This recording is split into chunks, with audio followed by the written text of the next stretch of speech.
എന്നത്തെ പോലെ സമയം ഏകദേശം 7 മണിയായി. അമ്മ എപ്പോഴും വിളക്ക് കൊളുത്തിയിട്ട് കേക്കൊക്കെ മുറുക്കുള്ളൂ. അതെല്ലാവരും നമ്മളങ്ങനെ ചെയ്യുന്നത്. അപ്പോൾ നമുക്ക് കേക്ക് മുറിക്കൽ പരിപാടിയിലേക്ക്. കേക്ക് മുറിക്കാൻ കൂടുതൽ ആളുകളില്ല, നമ്മുടെ പതിവായിട്ട് റമീസ് മാത്രം കൂടെ ഉള്ളൂ. നമുക്ക് കേക്കൊക്കെ മുറിച്ച് അങ്ങനെ കൂടെ ഷെയർ ചെയ്ത് കഴിയും. കുറേ പേരൊക്കെ ലേറ്റ് വിഷസാണ്. എന്തായാലും വിഷ് ചെയ്ത് എല്ലാവർക്കും ഞാൻ ഒരുപാട് താങ്ക് യു നന്ദി പറയും. കേക്ക് മുറിക്കാൻ അമ്മ ലേറ്റായിട്ടാണ് പറഞ്ഞത്, വൈകുന്നേരമാണ് പറഞ്ഞത്. എക്സ്പെക്ട് ചെയ്തില്ല, എന്തായാലും ഇഷ്ടം. അങ്ങനെ ഞങ്ങൾ കേക്ക് അങ്ങോട്ടും ഇങ്ങോട്ടൊക്കെ ഷെയർ ചെയ്തു, പ്രതിഭാട്ടിനും റമീസിനൊക്കെ കൊടുത്തു.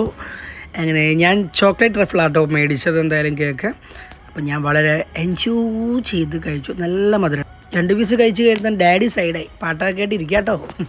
ഇനിയിപ്പോൾ ഫുഡ് കഴിക്കണം. ഇന്നത്തെ സ്പെഷ്യൽ എന്താണെന്ന് അറിയില്ല. അപ്പോൾ ഡിന്നർ എന്താണെന്ന് വെച്ചാൽ നമ്മുടെ ചൂട് നെയ്ച്ചോറുണ്ട് കേട്ടോ. നല്ല പച്ചപ്പട്ടാണിയും ക്യാരറ്റൊക്കെ കൂടെ നല്ല നെയ്ച്ചോറ്, നല്ല ഒരു കുറുമയുണ്ട് കേട്ടോ. നമ്മളൊന്ന് നോണാക്കിയില്ല, ഒരു കുറുമയൊക്കെ വെച്ച്. പിന്നെ എൻ്റെ ഏറ്റവും ഫേവറായ ചില്ലി റെഡി ആയിക്കൊണ്ടിരിക്കുന്നു. എന്നിട്ട് ഇത് കഴിക്കണം കേട്ടോ. ഇത് കഴിച്ചിട്ട് വേണം ബാക്കി കാര്യം. ഫുഡ് കഴിക്കൽ കഴിഞ്ഞപ്പോൾ അമ്മ പറഞ്ഞു, ദേ നമുക്കൊന്ന് വെളിയിൽ പോയിട്ട് വരാടാന്ന് പറഞ്ഞു. അപ്പോൾ ഞാൻ വണ്ടിയൊക്കെ ഓണാക്കി. കുറേ നാളായി ഓരോ ഘട്ടം എണ്ണ മാത്രമേ വണ്ടിയിലുള്ളൂ. ഇതാണ് കേട്ടോ നമ്മുടെ ആലപ്പുഴയിലെ ഭവനം. അപ്പോൾ ഞാൻ അമ്മയെ വെയിറ്റ് ചെയ്തിരിക്കുകയാണ്. അപ്പോൾ അമ്മ പറഞ്ഞു എന്തായാലും പോയി എന്തെങ്കിലും ജ്യൂസോ കേക്ക് കഴിക്കാമെന്ന് പറയുന്നുണ്ട്. എവിടേക്കാ അമ്മ? എവിടേക്കാ? വെളിയിൽ പോവാ? ഐസ്ക്രീം കഴിക്കാനോ ജ്യൂസ് കുടിക്കാൻ? ഐസ്ക്രീം കഴിക്കാം.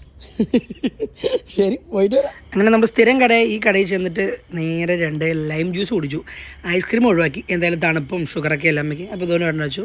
അപ്പോൾ രാവിലെ അമ്പലവും വൈകുന്നേരം പള്ളിയും. അപ്പോൾ വീഡിയോ അത്രേ ഉള്ളൂ. സി യു നെക്സ്റ്റ് വീഡിയോയിൽ കാണാം കേട്ടോ.